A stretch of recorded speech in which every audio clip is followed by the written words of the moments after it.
Hi, I'm Imogen Poots and I'm talking with James today at the Unified Goods store, and we talk about a variety of topics, some of which are fascinating, some of which are very boring, but we hope you enjoy it.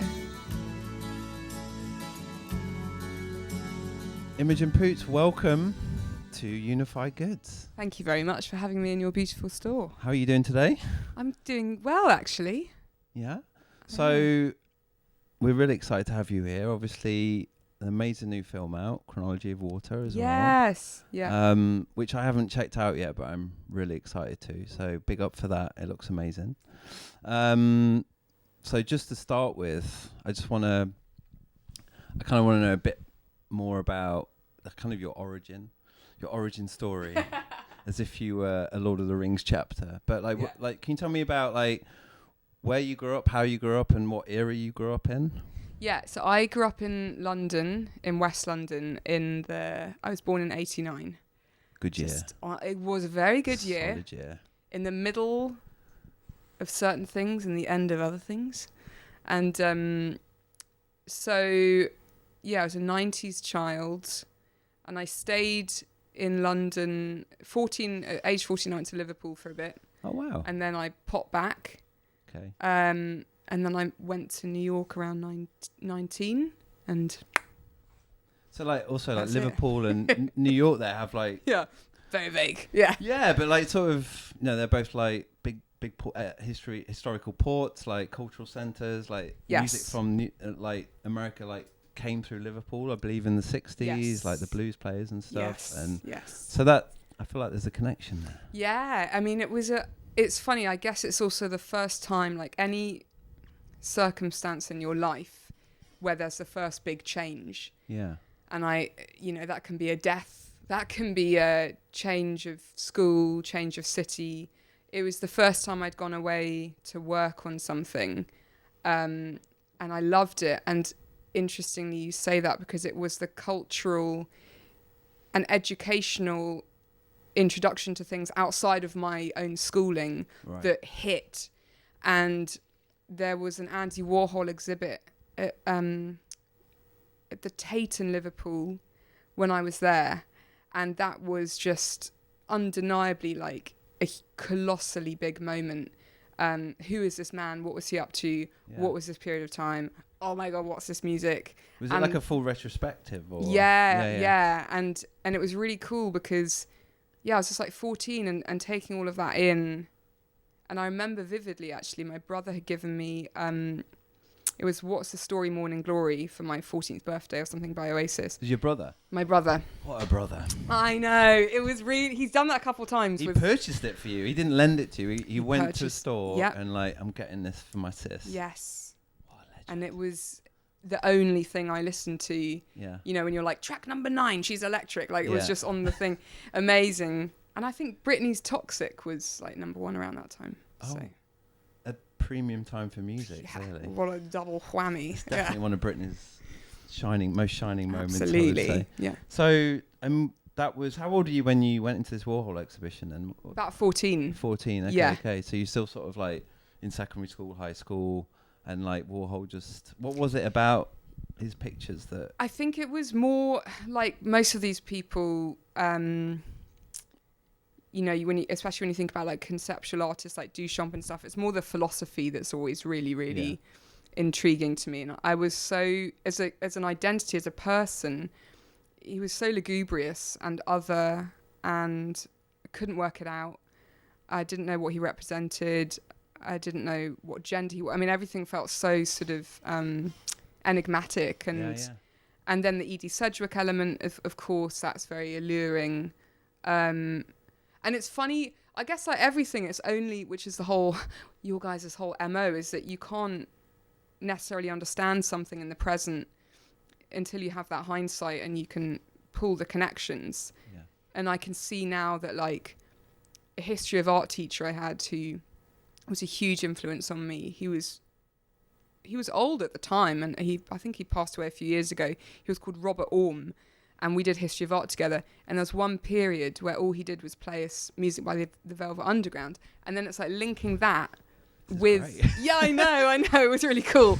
And then I it wish I went went bad. to your school. Yeah, I know. Christ. Was these people though Yeah. who weren't playing by the rules or sort of knew They were breaking curriculum. they were where the real education begins. Yeah, and I yeah. think like those teachers, whether it's in like an institution or a friend or someone who takes you seriously, that really, that's the shit that changes your entire life. Yeah. Wow. I mean, do you think that's still, I mean, I really hope that still happens now, that like, I don't know, there's a teacher out there today sort of, I don't know, playing Nevermind to their kids. I know. You know, does that happen still, do you think? Or is everything so by the book now? We've gone on an education tangent, but it's sort of, Yeah. I really hope that still exists. It's really hard, isn't it? Because I understand people don't want to lose their jobs.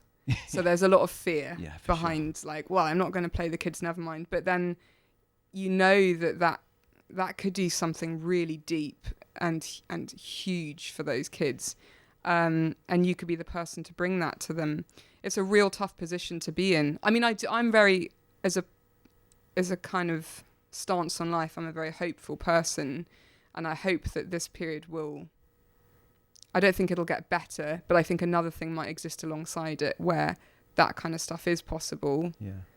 And of course, like, I'm sure you would agree with this too, when we were just talking before, like, growing up, there were more opportunities for kids to be doing like throwing band nights and get up on stage and like, I don't play the drums, or just do it with Jimmy and like get up there and just give it a go. And there's an acting class where it's kids from all different backgrounds, but so much of that's crumbled with the government funding, and that's a shame. But I do believe that there are people out there who are trying really hard to create those spaces. Absolutely. I mean, I guess from our point of view, like what we do every day, there's a sense of educating people as well, as well as just making people feel nostalgic and warm and fuzzy. And so we're also like, hey, maybe you didn't know about this band or this artist or this niche film from 1982 or whatever. Yes. It feels really important. It almost feels like a duty. And like my parents were teachers as well, so it's sort of, I'm kind of like. What did they teach? Geography, history. My dad, my mum was kind of infant school, but Cool. they definitely weren't playing their kids Velvet Underground, but enlightening them in different ways. Yes. But it feels like, from an educational point of view, like my kid at the minute, he was in the school last year and I saw his timetable and it was just like maths, double maths, break. Boo! English, break, go home. And it was repeated for the whole week. Oh my God. And I was just like, where's the art? Where's the music? Where's like rolling in the TV on wheels and watching an important documentary? And I just, so we took him out of that school and we put him somewhere else. Yes. So, yeah. So I'm glad you had a good Mr. Orm. Big up. Mr. Orm. No, but it's very important because it's also it's nice for what you just said about even rolling the TV in, those moments where as a kid, your brain just gets to relax for a second. Yeah. Possibly even feel boredom. And like when you're being like the idea of having like double maths and it's sort of, you just feel bad at stuff. And when you feel like you can't do it, I mean, for esteem as a kid, that's so important. And to have someone who's like, it's not for you. And there are other kids who they just like thrive and they love it. And they know what to do. And I just cheated my whole way through maths. And everyone said, what the hell was going on?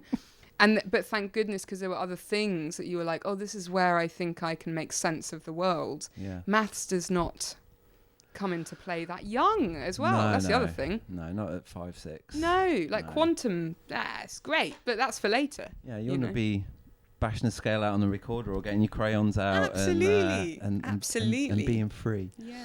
So you were born in 89. Yes. So obviously the 90s for us and me personally is the golden decade. I know. Yeah, well, it very much for. And you lived all of it. Yeah. Imogen. You did the full 10 years. Yeah. How do you feel about that decade when you look back to it? Oh my God. Can you give me any sort of key moments?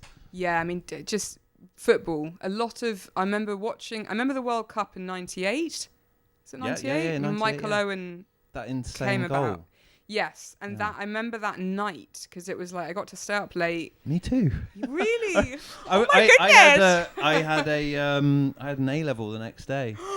Wow. And I was studying upstairs, and the game was on, and my dad was like, "Whoa!" Yeah, And yeah. I was like, what? I And, know. like, Owen had scored, and yeah, but anyways. Oh, it was but that night, and it was Yeah. like a summer night It was because I remember evening, it was yeah. a beautiful evening. I remember like the back door was open, which was definitely like a special occasion. It's like, well, bugs might come in, but friendly bugs. But the back door was open, and the TV, and there were like crisps. There was like a bowl of crisps, which meant that it was like a fun night. What a scene! What a scene! And I was allowed to stay up late, and I remember that being like so cool. And I still to this day, when I need to feel a surge of a serotonin boost, I will just watch goals from the 90s. You hit YouTube after hours. I do, and I'll just let me see that. Let me see this. That's a good free kick. I mean, just all of that brings me a lot of joy. But yeah, the music at that time, the movies made during that time. I think even the kind of London at that time was great, but New York at that time, and I love how these decades become myths. Yeah. Oh, and, massively. Yeah. You know, but I think when you've lived through a decade, perhaps that myth, you've already eaten it, like it's in you, you're a part of it, you're representing it. Whereas there are other decades which I still think they act as myths, and you're always trying to get to them, and you'll get close enough because of that, but you won't ever get to them, obviously. Yeah. You know.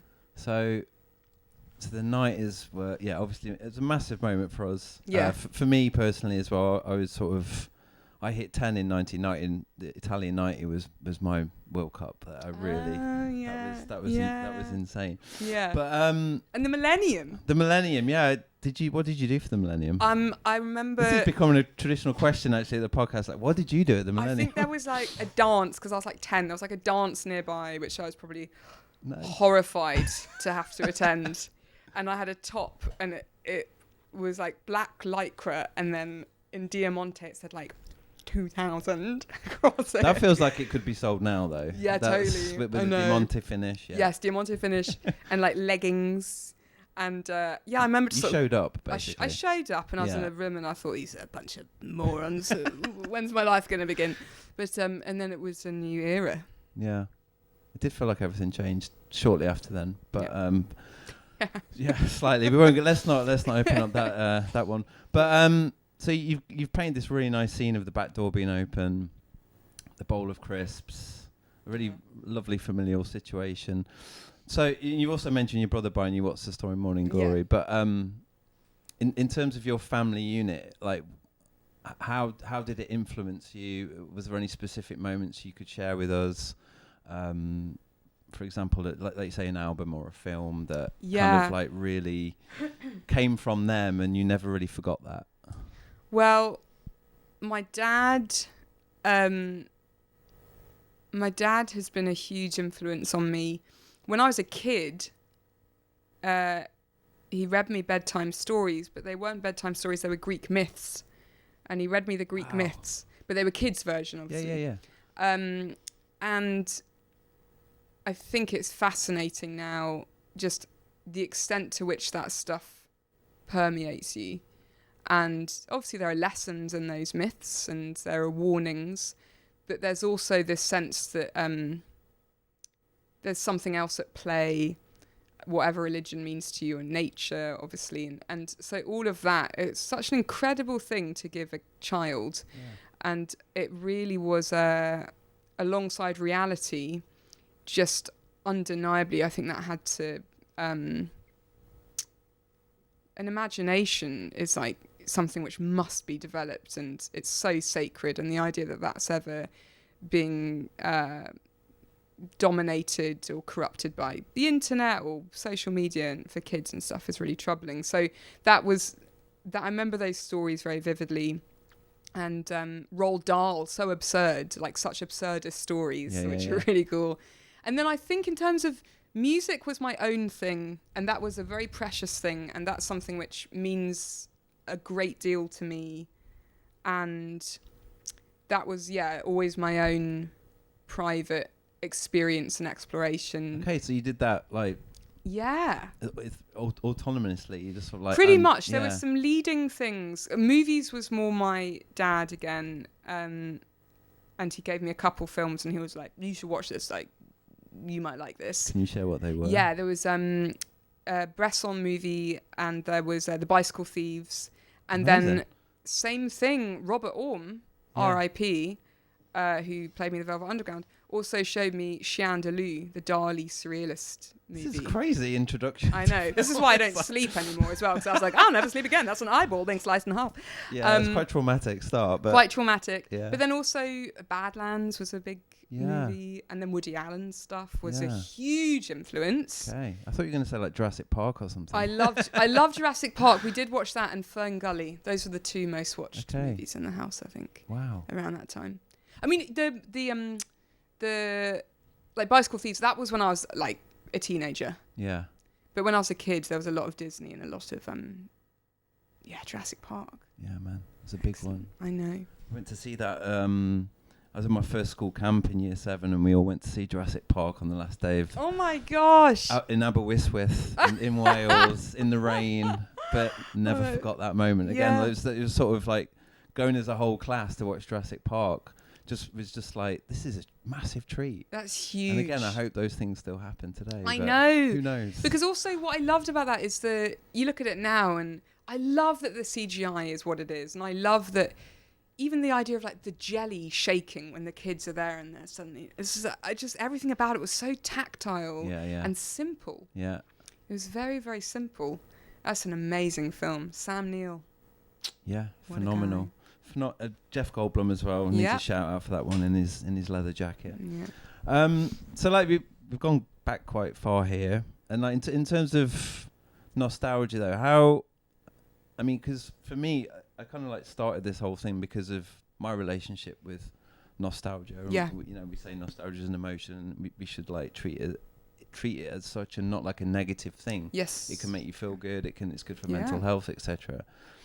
But what's your relationship with it, and when did you really start to sort of lean into it as a thing, if you did? Like, and do you know what I mean? It's sort of like, I think in my 20s, I started to, we just had this moment where we were like, oh, I remember being a kid and watching Star Wars for the first time, and we all kind of like, we gelled around this feeling of nostalgia for the first time. Yeah. Do you have a similar kind of experience with it, or? Yeah, I feel very much like, and I understand why, there is a sinister element to nostalgia. Yeah. When you're talking about politics, and you're talking about aspects of America, and you're talking about... It's all based on nostalgia. Like, Make America Great Again is England. Like, it's literally nostalgia. It's for the past, right? Absolutely. Yeah. Without interrogating the past. That's the problem, is that, because of course history is... it's all these unanswered questions. It's a constant just barrage of unanswered questions, and we find ourselves in similar positions but different ingredients each time. But it's this idea that like, oh, we solved it back then, we'll just return to that. It's like, but of course... The world's changed a little bit, the tad. Yeah, and there was also...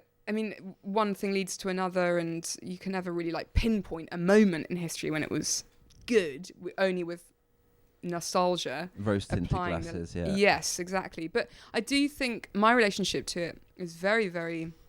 There very much is one. And I'd almost argue that I've lived my life in a way where I'd happily admit that I don't know if I am always here in reality. And I think that to do anything artistic, you do have to be quite delusional, and just acknowledge that you are that way. But also it's a survival mechanism. Yeah. Because there's if I think about, I had an idea as to what America was, and this is a nostalgia not related to my own life. It's often a time before, and the building up of that myth of that place. And what's amazing is sometimes you can find it. Like if you're dreaming of, because of a Joan Didion essay, a certain type of Californian experience, for better or worse, you can probably locate some of the land she's referring to, or the buildings, or the cities, or the feelings. And that's enough to kind of move you emotionally and also physically to like get you to go somewhere. But then there is something too where it's like there's a nostalgia. I think it's very comforting. Yeah. And I do think it's very reassuring. And I think that it's the moments where undeniably, it's just who you are authentically. And it's like, oh, good. Because your 20s, you're so disassociated. And you're like, well, yeah, I'll do this, I'll do that. You try it. And you're sort of unconvinced. And you're sort of like, I don't like any of these people. And then they like me. Yeah, as well. They like me, but I don't like them. Yeah, yeah. And then you figure out who you are. And that's a great feeling. And it's like, it's probably the shit that you liked back then. But you just got spooked out of it or something. Yeah. I think the 20s are guilty of a lot of that sort of feeling. But yeah, obviously, like, nostalgia goes hand in hand with being a geek, maybe, and being a nerd. Yeah. And we brushed on this before. That's what kind of how we know each other here, anyway. It's what's brought us together today. Yeah, I know it did, didn't it? So nice. So if there's some, I mean, I don't expect you to maybe actually pinpoint this moment, but if you could pick like one geekdom from your kind of canon inside you, what would be like the top thing you're like, I'm an absolute geek on this, I'm like, this is my sort of mastermind subject. If I'm feeling rubbish, I will be on YouTube all night researching this subject. What would it be? It could be a subject, it could be a film, a genre, like whatever. Yes, I do remember the first time, the spookiest thing someone said to me once was that they weren't a fan of anything. And I remember finding that really troubling. They weren't a fan of anything? Of anything. They said it in quite a sort of hollowed out way. They were like, I don't think I'm a fan of anything. And I was like, that's oh my God. Yeah.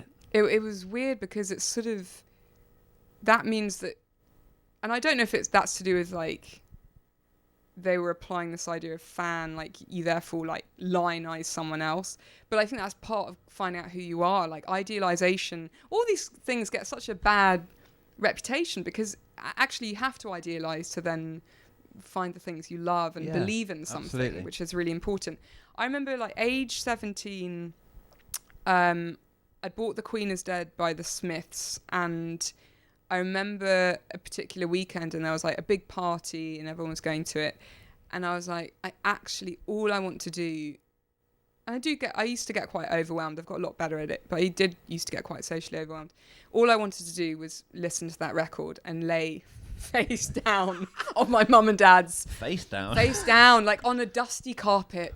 It was so nice. It was one of the best nights of my life. Shit. I know, and that was your like kind of sanctuary. Yeah, it's like a face down. And because you know what Smiths. they had one of obviously the CD player with the big speakers. Yeah. So and it was just amazing. And I remember listening to that album and being like, oh, something's happened here. Yeah. You know, when your brain or your heart or whatever experiences something new and it's like elastic, it'll never be the same again. And it was like that. Yeah. And then obviously I got deep into the Smiths. And then from that, you're like, oh, Johnny Marr and and then that, I'd been listening to a lot of music always, but that was a moment when I felt like I'd come upon something. Yeah. And I didn't know anyone else who loved them. Oh, is this quite a solitary sort of scene? Just a scene for one, actually. Scene for one, my usual, please. Yeah. And it's cool because I think that I've moved around so much, and obviously being an actor, you're always like going to different places. So music very much became a constant. I remember Friends, the sitcom, I'd also put that on wherever I was in the world. I knew that I could put that on. And feel safe. And feel, connected to something. I think people still do, right? I think it's really important. I think like everything's very fragmented at the moment, and it's good to sort of find some solid ground in these places. But the Smiths was a big thing. And then, of course, because then you could then be like, oh, I remember it was Rank was their live album. Yeah. And so then there was one of my favourite songs is Still Ill. And there was a live version of that on the album. And it was so exciting. And then that was a whole new thing. And so trips to HMV, excellent. My favourite. Just the best. I mean, that's kind of like what we're doing here. It's kind of just don't tell anyone. Yeah. I mean, I was a Virgin Megastore kind of guy. because that just blew my mind. Like going into there. Oh, I know. We'd go there it's like too much. I get like £20 a month from my parents, and we go to Nottingham, which was the nearest city. Yes. Once a month, and I just go in there and. Again, like us though, there's a T-shirts, there's VHS, there's box sets, there's magazines, there's guitar song books, so I could learn songs. It was just like, it was just felt like that was my safe space, you know. Yeah, because it's also what I used to find amazing about it, because I didn't go to university or anything, and there was probably a part of me at that age, not anymore, but at that age where I felt sort of weird about that, and I felt like, oh, am I like stupid then? Like I was like, do I have anything to offer?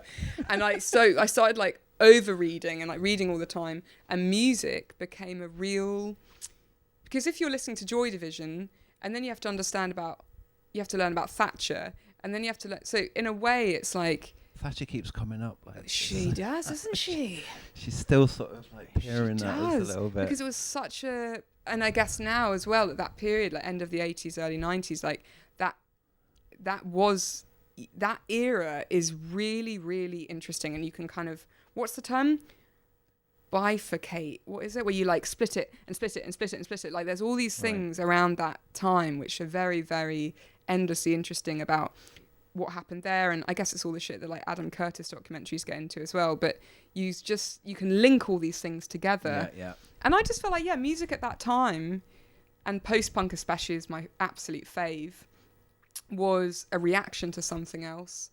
And that's the beautiful thing about nostalgia or being a geek, is that it never is isolated on that subject. You then have to understand what came before. Yeah. And I love that bit. So if you just mentioned that you're a post-punk girl, so if you're born in 89, so it was very much like probably 10 years, maybe more before you. Did that feel like a necessary expiration of the time just before you were born? Like it's sort, because that feels like quite a magical sort of thing, right? Because for me, I was born in 80, so like, you know, everyone was, the 70s were like, you know, mum and dad, like the 70s were rubbish, you know, it's like there's no good music, it's like, you know, but then it was like, well, I found out there actually was some great, it was an insane a musical and film output during that time. It just maybe wasn't in the most obvious sort of arenas, you know. I wonder too if it was like, it was so hard, and it's still hard out there, but if you look at like 70s New York and pivotal yes and like the city was New York City was broken. And it's a great documentary called Blank City. Have you ever heard of it? It was made I think in like 2009, and it's very much like no wave and music, and it's experimental theatre and film. Jim Jarmusch is a big part of it. Love. And and John Lurie's interviewed, and Steve Buscemi when he just started acting, and it's really amazing because they're talking about, in the face of this broken down city, how they sort of exploited it and how they made art. And the same thing with, I think, the Thatcher era. It's like, that was a really hard time. So it was probably, is it possible to then be like, well, it's a great jingle though? Like, I don't know if that's like, do you know what I mean? Yeah, I don't know if that's possible at the time to be like, how am I going to, yes, a good one. But I don't know. I mean, and people often ask me this, like, and I'm going to ask you the same question. I mean, you might have just answered it, but like, they say, what period of time would you go back to if you could go to anything? You know, like back to the future shit for one day, but consciously. And it's, I would, my answer is always the same, and it would be like that late 70s, early 80s New York scene. Yes, when the best cinema was made as well. Yeah, and like, I think for me, watching Downtown 81 with Basquiat and obviously, and you see sort of Soho just literally looks like a bomb site. Do you know what's so interesting about that is that it's actually mentioned in this documentary in Blank City that everyone was making art and getting away with it and sort of barely eating, barely sleeping, not being safe at all, covered in cockroaches. And then Basquiat started to make money for the first time. Yeah, and it's all like postcards, didn't he? Yes, yeah. Yes, and it was suddenly like quite cool to have money. And so everyone was a bit, and like Lydia Lunch was part of this gang as well, and they were all suddenly like, oh shit, making money means that you're willing to sort of be responsible, or does it mean you're willing to be taken seriously, or what does it mean? But the stakes were raised. Yeah. And it's so interesting what starts to happen when someone in the artistic community suddenly like starts to bring home the bacon. Really shifts the vibes, and I found that like, ooh, that's a tough one.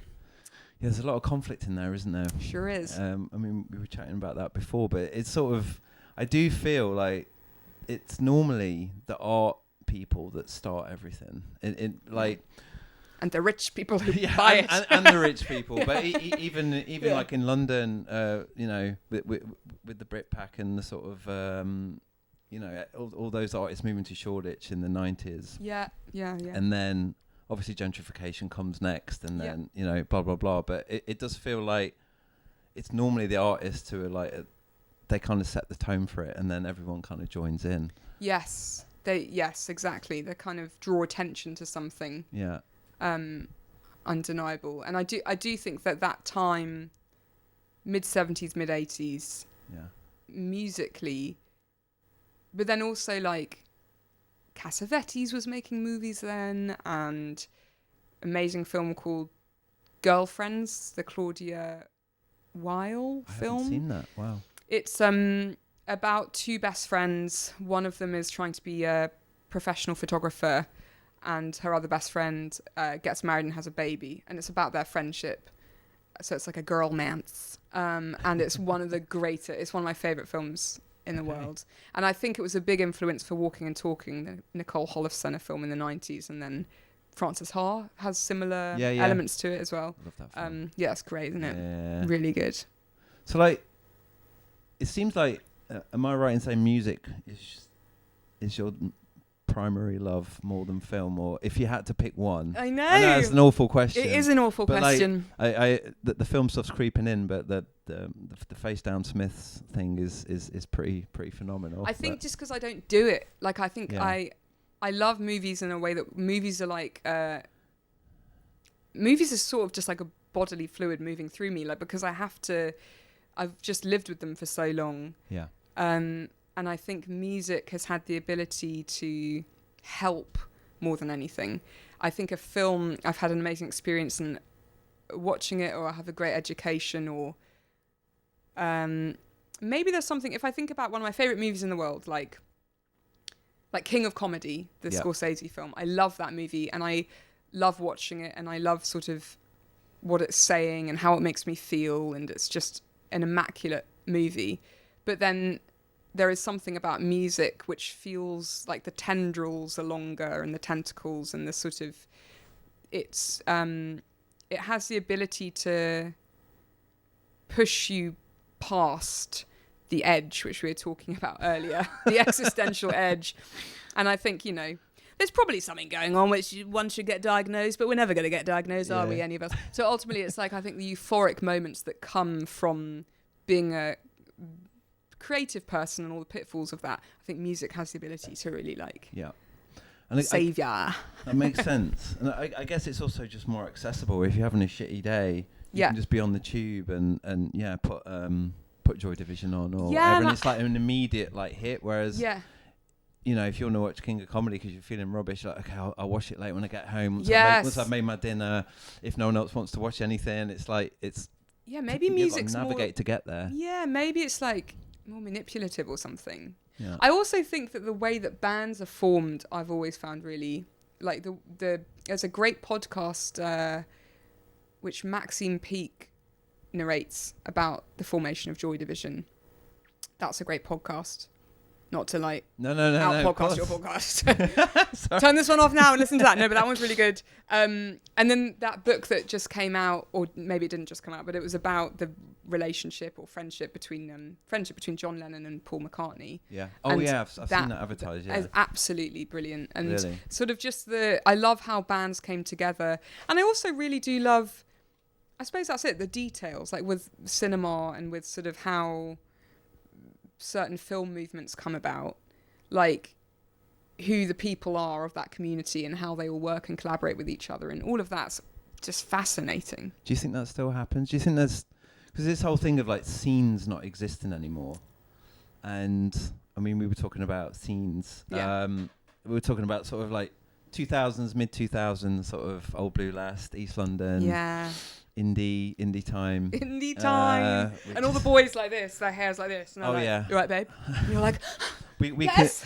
we can literally splice a photo of me and from that period. Maybe you can send one too from yourself. Yes. But Oh gosh. it felt like there was a scene, Yeah. and especially in London, felt like it was bubbling at that time. Yeah. And I'm just always conscious of like, is that still happening, or I'm just too old to kind of experience it now? I know. I'm also really curious because I think on the one hand, like, I know that there's certainly, maybe it's an age-related thing, but I was aware when I was living in New York, there was definitely a scene there of directors and actors who were hanging out, and they've all done really well, but there was periods where like everyone was like broke and drunk and trying to make things. It's a lethal combo. Yeah, and it's the only way Yeah. to sort of get through that decade. But so I think that there was definitely a scene there that I felt privy to or part of or whatever. And it was funny, I was talking to someone the other day, she's 24 and she's a poet, and I said to her, I was like, what's your like thing? Like, what's your myth? What's your... Well done for asking the question. I know, I just had to know. Because I was like, what are you guys... Because it can't all be... I have friends in their 20s and they're so smart and like, obviously, and they're not... I think there's this whole generalisation that they're like all on their phones and all doing... So I think they're all going to church or something. I think they're onto something. But the answer she gave me was 2010's New York. So I think Lena Dunham's Girls is having a real... I've already flagged this. Yes, it's back as a thing. Yeah. Okay, so, and this is why it's great to open up the dialogues with generations the youth that are coming up. Yeah, yes. the kids, the youth, yes. because they're gonna be ones that inform what's next, and it's sort of, that's what's really lovely about what we get to do here is like, you know, we might, I don't know, for example, like say the kind of renaissance of a band like Deftones or whatever. Yeah, it's sort of, you know, right, they were cool then, and like, yeah, it's great, and then all of a sudden it's like, you know, I went to see them at Crystal Palace last year, and like I was like, shit, I'm the old guy at the back, and look at all these kids, and it was like, it was. I actually went with my friend's 16-year-old, and we went together, and he was so hyped to be there, and I was just like, just watching him and him singing the songs, and it was like, you know, they've got back into it, and it just kind of it re-energizes that whole thing, and it's just it's kind of beautiful. It's very beautiful. I think if you're not getting, I really hate the sort of because I quite like the age I am. I don't know how you feel about it, but I'm good. I'm good. I'm enjoying. There's no aches and pains yet. I think. No, exactly. It's sort of pre that stuff, but I'm enjoying like this age, and to be able to look back and say, like, yeah, your turn. Like, enjoy this, because you know what it's like the first time someone, well, it was like Blink-182, wasn't it? And Korn and System of a Down and all that stuff. And someone comes into school and they've got like Chuck Taylors, and like no one had. I remember the first time someone had Converse, and it was the first time I seen a pair of Converse. What year was this? This was like roughly 2000, probably around like 2003, something like that. Yeah. And it was just like, oh wow. And of course, I had no idea that what those shoes were and what they represented and who were. But it was like, then we were all wearing them, and it had like a real moment, and it's like such a beautiful thing to re-experience that. There was a moment I saw Coldplay play live. Yeah. A couple of years ago, and Parachutes I think is a really amazing record, a great album. I mean, I wouldn't admit to this on our Instagram, but like I literally made a playlist of their it's a great album. Their B-sides from the first couple of records. Oh wow! Because I'm a secret Coldplay fan, like massively. Those records, those early records, are so good. Yeah, like Don't Panic, like incredible song. Unbelievable. Done. I know. And Sparks. Yeah. Which is a very gentle acoustic, and it was funny when I saw them play, and you could tell that Sparks was going to be played next. We ran down there, and there was this young girl, she's probably about 17, and they were there for the other stuff, the later Coldplay music, which is a lot more poppy. Yep. And she was like, what is this? Like, what is this crap? And I was like, oh my God. I was like, you have this is the good shit. This is the good shit, yeah. And but it was really interesting, that moment too, because I did feel quite angry about it. But it's no one's fault. She probably doesn't like it. which is always troubling. But that's such an odd band. I mean, in the like. Even I went to see them at Glastonbury. I can't remember. It was on the XYU, the third album, yes, right? Yeah. And they headlined Glastonbury that year, and we were kind of like the indie kids, like and like I was secretly a Coldplay fan then. But even then, it was like I know what you couldn't really say you like Coldplay. It was a bit like. But then a friend of mine, she worked at Vice at the time, lovely girl called Pegger, and she was like, "Me too." Yeah, she was like, "Should we go and watch them together?" I was like, "Yeah." I think it's a real. I think there are certain questions, especially with music, where it's like, "What do you think about this band?" And I think it will tell you everything that you desire to know about a person. And I do think Coldplay are one of them. And I think there's just sort of like I don't know, because around that there were great bands around that. That's the thing, is we were spoiled, because not long after that it was obviously like Strokes were a huge thing, and like Libertines, Baby Shambles. But then there was also like the Killers were a great band. I mean, they still are a great band. But like that first record was unbelievable. Yeah. And Sam's Town was a great record too. I remember drawing to that record all the time. And like that's the thing too, that music, of course, it will just always hold you in that place. Yeah. Wow, Coldplay. I did not foresee. I know, just thought I'd Thanks, Imogen. throw you that one. So like, I'm loving how much of a music geek you are. This is amazing, and you're not scared to say what you really love. This is fantastic. Yeah. But obviously you're an actor. You're not a musician. Yes, no, she's not. Yes, that's your thing. Yes. But like just deep diving, there's a lot of films you've been in that are music related, right? Correcto. And is that you just saying, I love music, I want to be in that film? Yes, and then I grew up a bit. But yes, there was a period of time where they were like, we think this would be wise for you to be a part of this. And I'm like, no, they're making a film about Tim Buckley and 10 people are going to see it and I must go. Yeah. But it was great. We made one about Tim and Jeff Buckley, one about Jimi Hendrix with Andre 3000. Yeah, that was, he loves Wagamama's. We go to Wagamama's every night for dinner. Katsu or? I believe he just sort of was overwhelmed and tried everything all at once, and it was. You remember they circle on the menu, so they were like, I'll take it all. Yeah. But I don't know what we were filming that in Ireland as well, so who knows what he made of any of that. But that one, and then obviously Green Room has a big skinhead punk vibe to it, and then there was another one, I'm sure. So was it kind of being a huge muso? Was it how did you navigate like performing in front like of someone who's like, you know, loved by this legacy artist like Hendrix or Jeff Buckley, and like having to sort of I don't know, sort of extinguish the memory of the passion and the handle you have on these artists that you potentially love, and like be on screen with them. I can't imagine that. It's so cool, isn't it? Because I think what it can offer, if it's a smart enough film, then, and if the actor is very connected to the role, then no one will be trying to do an imitation, and it will be far more of a day in the life. And you don't. I mean, yes, of course, we all want to see Jimi Hendrix perform again, but you actually also want to know what he'd order for breakfast. Or at least Wagamama's. Yeah, exactly. Well, we know. So. Apparently, Wagamama's. 3 meals a day. If there's a curiosity in your mind, it's usually sort of something quite obscure that you want to know about a person. So I think making a film about someone's life in that way is really cool, because the actors who played these musicians, and if I ever got to play a musician that I loved, then I think that's my next question. Primary concern would be to they're just a girl. Everyone who's played Monroe or exactly, you know, and Phil Seymour Hoffman when he played Capote. It's like you're not.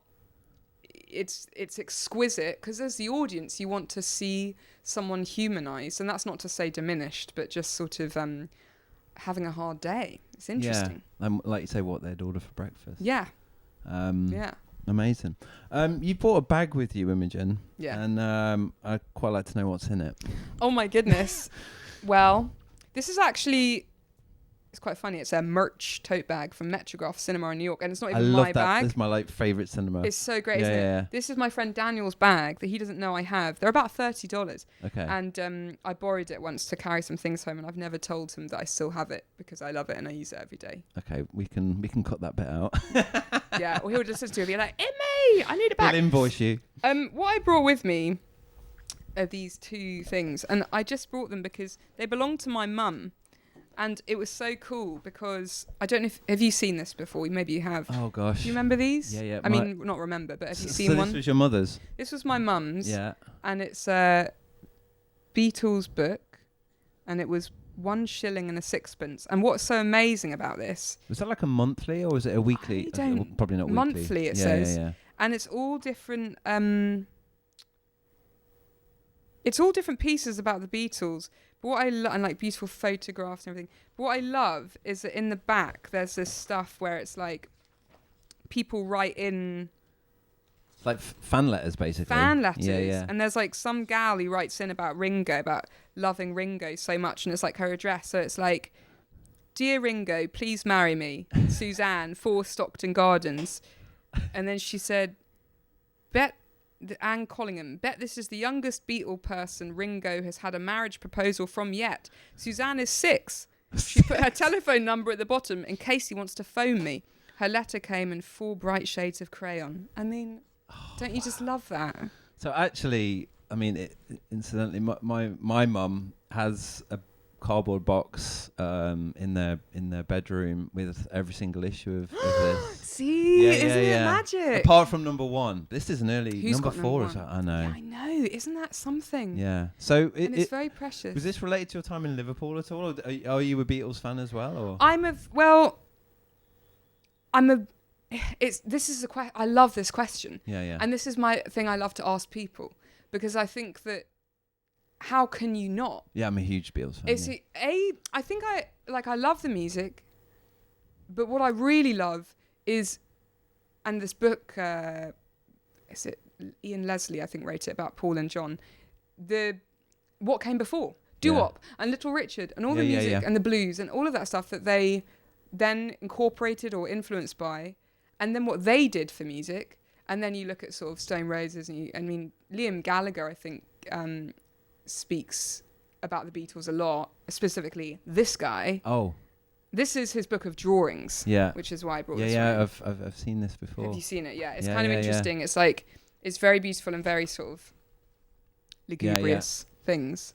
But I think that the thing I find amazing about them is what they did, and also the relationship between these two men is riveting. And they both lost their mothers very young, and then just were navigating the world in their relationships together and in this band together, and then the fame of that. And they weren't even together that long, the Beatles. Yeah. That's the thing. Yeah. And then all of them, I think every single one, their solo stuff is just gorgeous. Yeah. So I think that I have a real issue. I spoke to someone the other day and he was like, yeah, no, I don't like the Beatles. And it's like, fuck off. And he was like, yeah, I think like Paul McCartney, I think Wings is like kind of annoying. And I was just like, I judge you for that, actually. Yeah. And I don't really judge people that often. He also wrote Helter Skelter, so like give him a break, man. Yeah, exactly. And I don't know, but I feel there's a lot of attention now again about the Beatles in there, because there was obviously that documentary about which is Paul phenomenal. McCartney. Yeah. Well, he's got a new album coming out. The documentary on Paul, which I watched last month, and then obviously Get Back, and which was extensive and like I mean that is pure geekdom. And do you know what? Interestingly, last year I was in a bit of a funny place, and Kristen Stewart, director of chronology, and I are about to go off on our press tour, and she then listened to the Paul and John as well, so we were like geeking out together and talking about it all the time. And I would watch Get Back as a kind of, it was like my new friends, like as a kind of consistent. Was the face down this time, or face was you're up? You're watching. Yes, mental health soaring, and I was always watching that, and I found it. I was like, oh, good, I can go back to the hotel tonight. I'll go back to my part and I'll watch a bit more of that, and that will just sort of settle. Yeah, that scene, which just completely blew my mind in Get Back, was when that they recorded the conversation between John and Paul in the cafeteria or whatever it was, and I just remember I got up out of my seat and I was like, wow, this is like gold, like it's unbelievable. I know.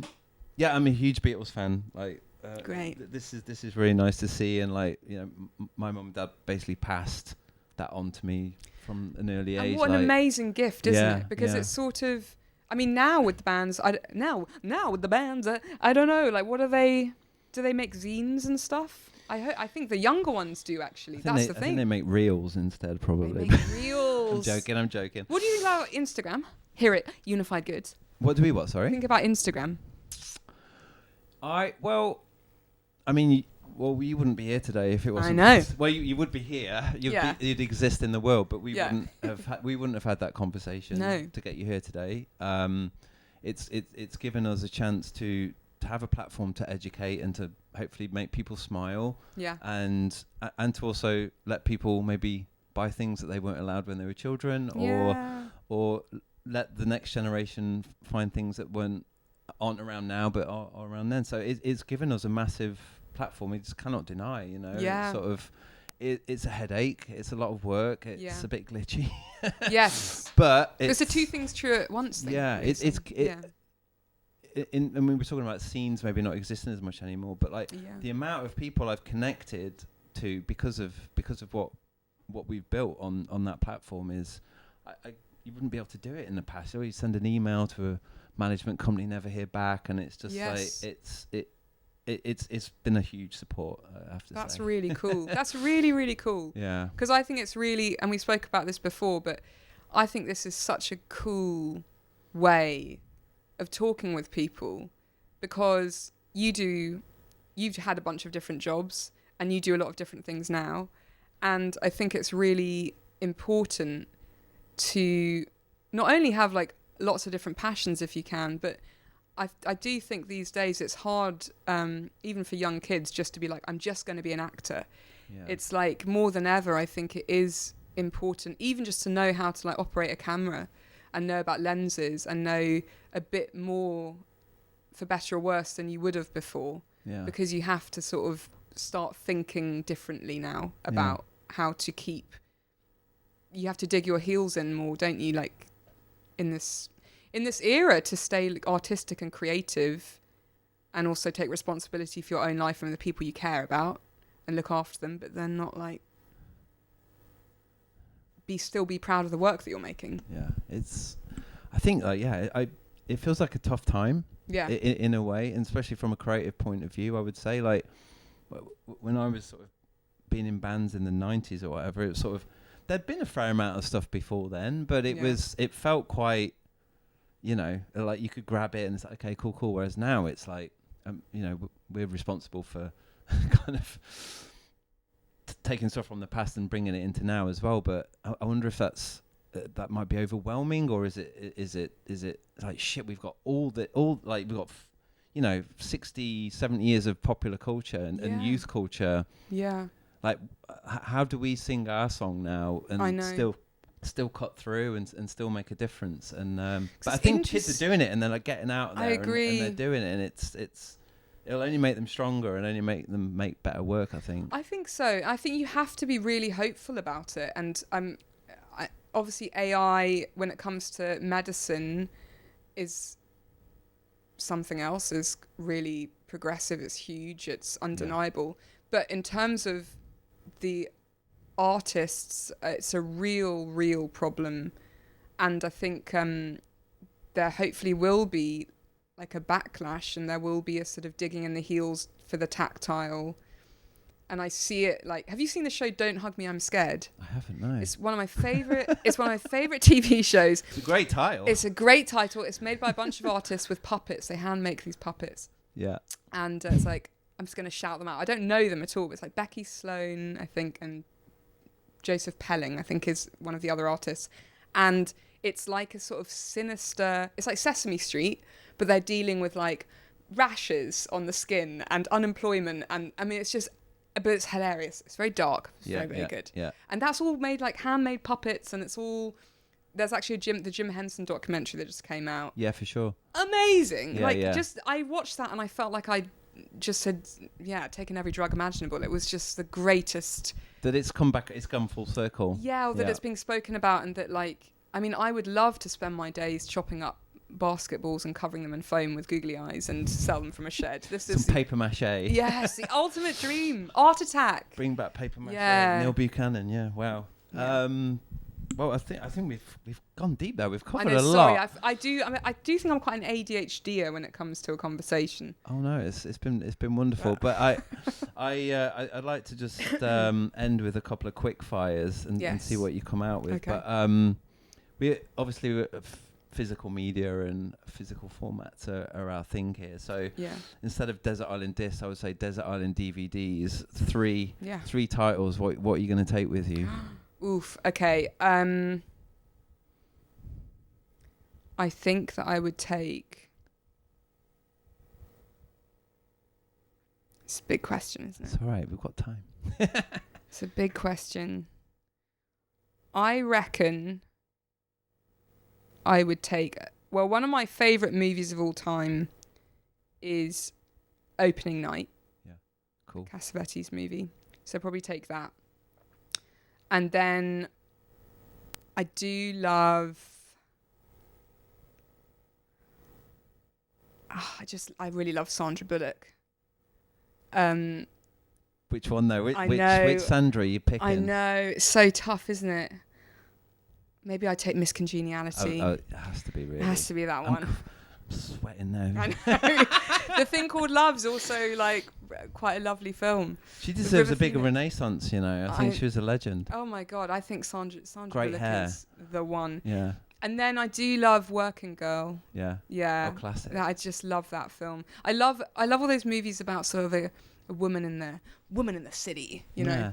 Yeah. I feel like you're covering all the bases there. You've got a bit of everything for your For your day. Yes, all the ladies. Yeah, yeah. All the ladies. And just to end on a music question, if you had control over the Glastonbury lineup, who would be your three headliners and why? Oh, this is so great. Okay, I do think Billie Eilish is wonderful. Yeah, great. I'm really, really happy she exists. She's killing it, man. She's killing Can't it. deny that. And she's great. She looks great as well, and her aesthetic's amazing. Her output's incredible. Yeah, I think she's absolutely wonderful. She'll be one we'll be talking about in 20 years' time if I'm still doing this. Definitely. I think she seems really, really, really cool. I like her a lot. And so she's Friday night opener. She's Friday night opener. We spoke about Amyl and the Sniffers. Yeah. You have to throw them in there. Yeah, absolutely excellent Australian band. Yeah. And then who else? Goodness me. It's got to be Coldplay, hasn't it? Really? It's got to be. Yeah. What's it going to be? I have to go back somewhere in there. I do feel like they're the ultimate Glastonbury headlining band, though. They are pretty great, Coldplay. Yeah. But they can be from the past. They cannot exist anymore. Oh really? Yeah. Just like a dream lineup. Oh my goodness. Then probably. Oh, who would it be? I mean, it'd be great to have someone like Little Richard. Yeah. That would be a real... Feels like a Sunday night close. Yes. Yeah. Absolutely. Yeah. I mean, the good thing was we were saying earlier, I feel there are some really exciting bands right now. Yeah. And there are some really great new albums. Aldous Harding, one of my favourite musicians, her new album just came out this week. I'll check it out. She's from New Zealand. She's absolutely amazing. And I've loved everything she's done. But I feel like this year, really good albums have been coming through. As we spoke about earlier, it feels like it's happening again. And maybe it was a sort of... that kind of band movement was last about 20 years ago. So maybe it's all cyclical, you know, and it's... Yeah, and I think it's really nice to sort of take influence from all these different places, because I know it's funny, I guess we did talk about music a lot today, but in a way, sometimes with acting, you're thinking about technicalities occasionally, but you're more existing in quite an absurdist place, and the things that you pull upon happen to be the feeling that a song might give you, or looking at a drawing and how that kind of changes the way that you see like you did with Warhol when you were 14. Yes, I think these things, like, you return to the same themes, don't you? But you still, I think if you can take from lots of different places, it just makes you hopefully a better person as well, like more well-rounded, you know, and compassionate. Yeah. There we go. Yeah. Well, Imogen Poots, thank you so much. Thanks for having me. For coming into the What a Unified hoot. Goods store. Yay. I've loved it. Now I'm going to look around and I want everything. Cool. Well, we'll get a big bag for you. Thank you so much. Thank you so much.